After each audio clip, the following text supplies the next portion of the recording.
महाराष्ट्राची कुलस्वामिनी आई तुळजाभवानी, हिंदवी स्वराज्याचे संस्थापक छत्रपती शिवाजी महाराज, हिंदू हृदय सम्राट, शिवसेना प्रमुख श्रीमान बाळासाहेब ठाकरे यांना मानवंदना।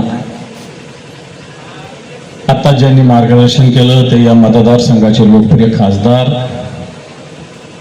डॉक्टर कल्याणरावजी काळेसाहेब, काँग्रेसचे नेते विलास बापू,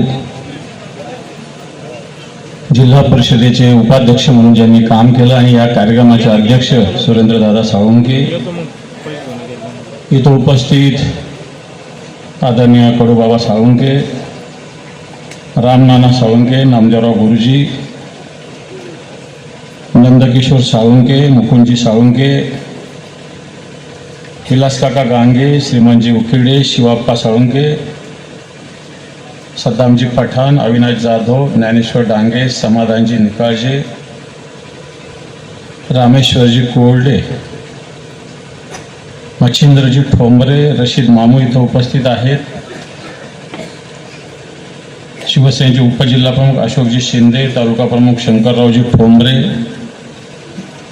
उपस्थित व्यासपीठावरील सर्व मान्यवर, आपल्या उमेदवार जिल्हा परिषदेच्या सौ वैशालीताई अशोकराव शिंदे, पंचायत समितीच्या उमेदवार सौभाग्यवती गयाबाई शंकरराव ठोंबरे, सौ कुंताताई सोमीनाथ बनसोडे, उपस्थित सर्व माता भगिनी आणि बांधवांनो, खरं तर सभा खूप वेळापासून चालू आहे आणि शिवसेना असेल, काँग्रेस असेल, वंचित असेल, सगळे पक्ष एकत्रित लढत असल्यामुळं सगळ्या पक्षाच्या एकेकाने तरी बोललं पाहिजे आणि म्हणून सभा बऱ्याच वेळानं चालू आहे। खरं तर या वेळेला गावात काही सभा होणं शक्य नसतं 11:30 पावणे 12ला, कारण मी मागच्या आठवड्याभराने जिल्हा परिषदच्या प्रचाराला जिल्ह्यात फिरतो। सकाळी 8 वाजता 9 वाजता खूप झालं तर 10 वाजता सभा संपली, परंतु आता पावणे 12 झाले तरी ही सभा चालू आहे। खरं तर सगळ्या विषयावर बोलणं झालेलं आहे, मी जास्त बोलणार नाही, परंतु सुरुवातीलाच सुरेंद्रदादांनी उल्लेख केला की पहिल्यांदा अशा पद्धतीनं शिवसेनेला या ठिकाणी निशाणीवर, नाही तर आमचे शिवसैनिक उभा राहतच असतात, कसे पण तिकीट नाही मिळालं तरी उभा राहत असतात या भागात, परंतु पहिल्यांदा निशाणीवर इथं शिवसेनेला लढायला मिळालेलं आहे। पण सुरेंद्रदादाला आठवण करून दिली की 1992ला काकासाहेब साळुंकेंना शिवसेनेच्या वतीनं उमेदवारी दिली होती, पण त्यावेळेस भारतीय जनता पार्टीनं बंडखोरी केली आणि काकासाहेब साळुंके पडले होते।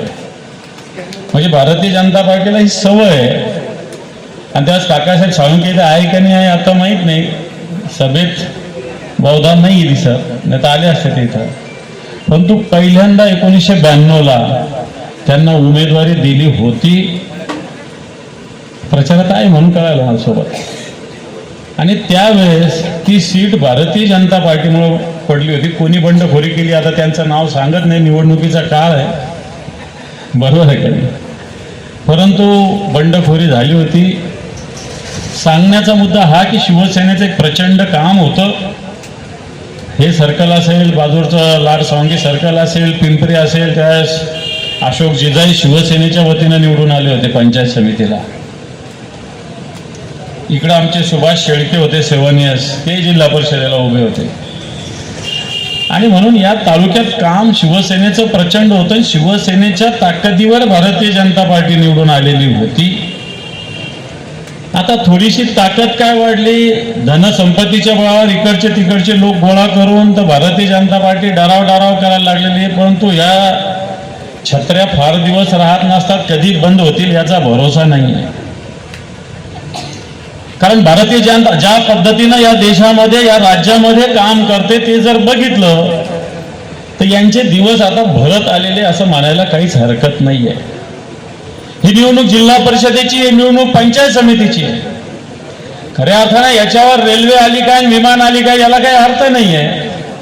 इथं जिल्हा परिषदच्या शाळेत नीट चालती का नाही चालती, बेंच आहे का नाही, शिक्षक आहे का नाही, त्याची निवडणूक आहे. गावातला पाण्याच्या योजना नीट सुरळीत चालू आहे का नाही, गढूळ पाणी येतं का, दररोज पाणी येतं, ही त्याची निवडणूक आहे. गावातला आरोग्य प्राथमिक आरोग्य केंद्र असेल, उपकेंद्र असेल, याच्यावर औषधोपचार होतो का नाही, माता भगिनीला डिलिव्हरीची सोय का नाही, एखाद्याला सर्पदंश चावला तर त्याला लस आहे का नाही, मला वाटतं त्याची ही निवडणूक आहे. शेळ्या मेंढ्याची योजना भेटली का नाही भेटली, खत फवारणीचा पंप भेटला का नाही भेटला, मला वाटतं त्याची निवडणूक आहे. परंतु त्याची निवडणूक असताना, शेतकऱ्याची निवडणूक असताना भारतीय जनता पार्टी भलतीकडे घेऊन जात असते. डिजिटल इंडिया, विकसित भारत. काल परवा डॉक्टर साहेब संसदेमध्ये बजेट सादर झालेलं आहे. या बजेटमध्ये काय मिळालं मला असं वाटत नाही. भारतीय जनता पार्टीच्या एखाद्या माणसाने सांगावं की या बजेटमधून शेतकऱ्यांसाठी काय मिळालं, ग्रामीण भागातील माणसासाठी काय मिळालं. परंतु आज जर बघितलं तर या सगळ्या व्यवस्था अव्यवस्था झालेल्या आहे. या राज्यामधल्या शेतकऱ्यांची अवस्था दयनीय झालेली आहे. आज मागच्या वर्षभरात या मराठवाड्यामध्ये एकट्या मराठवाड्यात 1150 आत्महत्या झालेल्या आहे. आज मागच्या काळामध्ये अतिवृष्टी झाली होती, अतिवृष्टी याही भागात झाली होती ना. सरकारने 33,000 कोटीचं पॅकेज जाहीर केलं होतं, 1 रुपया तरी मिळालेला आहे. राज्य सरकार शेतकऱ्याच्या योजना बंद करतं. 1 रुपयात पीक विमा होतो, हा पीक विमा सरकारने बंद करून टाकलेला आहे. आज या शेतकऱ्याला कोणत्या गोष्टी, याच भारतीय जनता पार्टीनं विधानसभा निवडणुकीच्या आधी सांगितलं होतं की 7-12 करू, कोरा कोरा कोरा. कोणी सांगितलं होतं? कोणी? फडणवीसने सांगितलं. 1.5 वर्ष झालेलं आहे. अभ्यास करू सांगतात, कर्जमाफीसाठी अभ्यास करू सांगतात, परंतु या शेतकऱ्याचा जर आता कापसाच्या विषयी डॉक्टर साहेब बोललेले, सोयाबीनचं काय, कापूस असेल, सोयाबीन असेल, मक्याचा भाव काय. हाच कापूस महाविकास आघाडीचं सरकार होतं, ज्यावेळेस उद्धवजी ठाकरे साहेब मुख्यमंत्री होते, 12,000-13,000 रुपयाचा भाव होता. आज 7,000, 6,500 आणि भाव आहे. कापसाला पांढरं सोनं म्हटलं जातं. मी सहज एकदा माझ्या आजीला विचारलं की पांढरं सोनं कापसाला का म्हणतात. तिनं मला सोप्या शब्दात सांगितलं, कापसाचा जो क्विंटलचा भाव होता तो सोन्याच्या तोळ्याचा भाव होता, म्हणून कापसाला पांढरं सोनं म्हणायचे. आज कापूस 7,000 रुपये, सोनं 1.5-2 लाख रुपये. खरंय का खोटं आहे? मग 7,000 कुठं, 1.5-2 लाख कुठं? कापसाचा भाव तिथंच राहिलेला आहे. 12,000चा भाव 7,000 राहिलेला आहे. बी बियाण्याचा भाव डॉक्टरांनी सांगितला, DAP 10-26-26 घ्या. 2014 ज्यावेळेस मोदीचं सरकार आलं, काँग्रेसचं सरकार होतं, 700 रुपयाला होतं डॉक्टर साहेब. आज 2100-2200 रुपयाला गेलेलं आहे. मी परवाच्या दिवशी कन्नडला होतो, कन्नड चिंचोलीला एका भगिनीने मला एक चिठ्ठी आणून दिली. मी चिठ्ठी वाचली तर त्याच्यात लिहिलं होतं तेलाचा भाव 170 रुपये झाले. मला चांगला मुद्दा भेटला. मला 2014ला घोषणा झाली होती, बहुत हो गई महंगाई की मार, अबकी बार मोदी सरकार. मग मी सहज फोन लावला एका किराणा दुकानवाल्याला की 2014ला तेल काय भाव होतं. त्यांनी सांगितलं 70 रुपये होतं, आता झालं 170 रुपये. खरं आहे का खोटं आहे? 170 रुपये तेल झालं. भारतीय जनता पार्टी येऊन सांगतात लाडक्या बहीण योजनेचे 1,500 रुपये सुरू केले आम्ही. मला सांगा गॅसच्या सिलेंडरचा भाव काय आज? काय ताई? 1,000 रुपये. 2014ला काँग्रेसचं सरकार होतं, मोदीचं सरकार, त्या दिवशी काय भाव होता माहिती तुम्हाला? 355 रुपये होता. 355 रुपये. आज 1,000 रुपये. आणि त्यावेळेस सांगितलं होतं बहुत हो गई महंगाई की मार, अबकी बार मोदी सरकार. गॅस 1,000 रुपयाला आहे.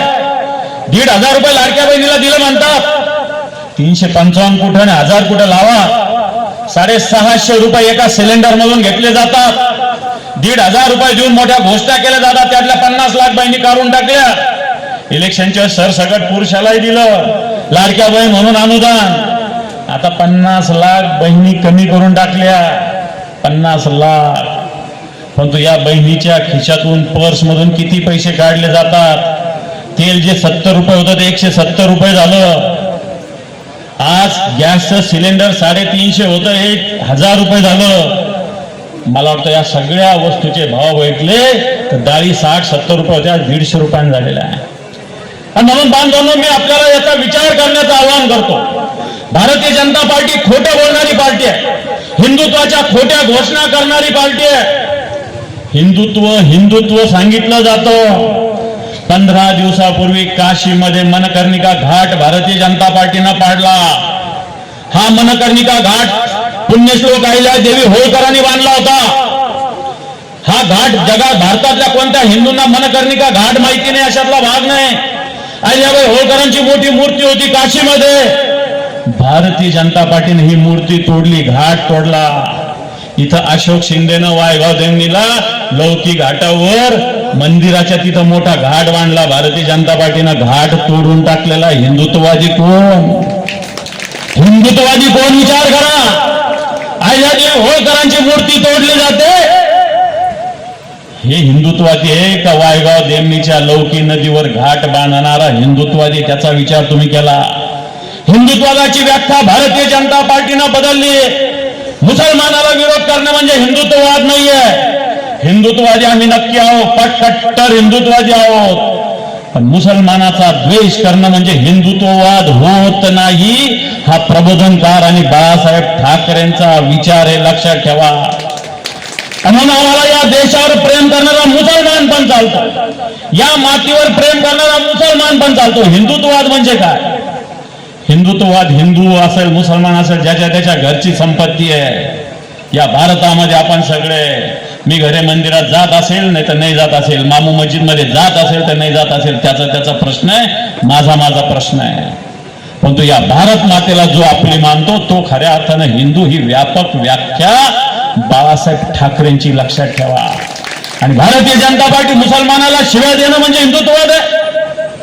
इकडे गायीच्या नावानं, गोमांस संरक्षणाच्या नावानं गायी पकडणार, मुसलमानावर हल्ले करणार. आणि सगळ्यात जास्त गोमांस या भारतातून निर्यात आताच्या घडीला मोदी सरकार आल्यानंतर, आताच्या घडीला होतं, इथं अलाना कंपनी आहे बिडकीन जवळ, सगळ्यात जास्त जगामध्ये मांस या भारतातून निर्यात मोदीचं सरकार आल्यानंतर झाल्याने हे लोक आम्हाला गोमातेविषयी शिकवणार.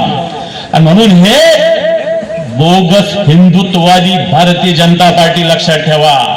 हिंदुत्ववाद म्हणजे सर्वसामान्याची सेवा करणं, या कष्टकऱ्याची सेवा करणं म्हणजे हिंदुत्ववाद आहे. अशोक शिंदे सारखा कार्यकर्ता, शंकर ठोंबरे सारखा कार्यकर्त्यांच्या पत्नीला उमेदवारी दिलेली आहे.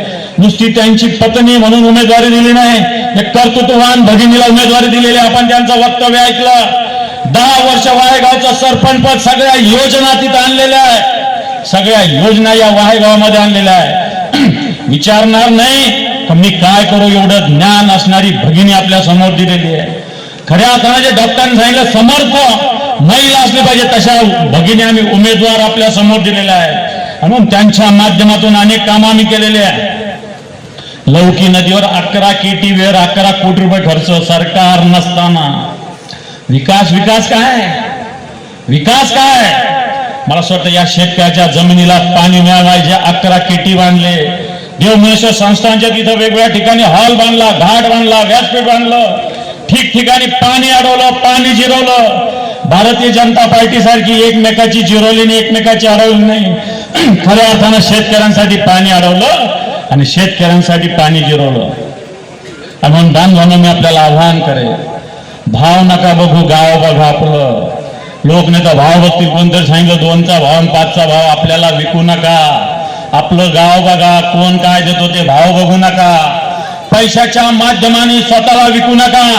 जो पैसा घेऊन मतदान करणार याला नाक राहत नाही. 5 वर्ष जो कोणी निवडून येईल त्याला बोलायचं नाक राहत नाही.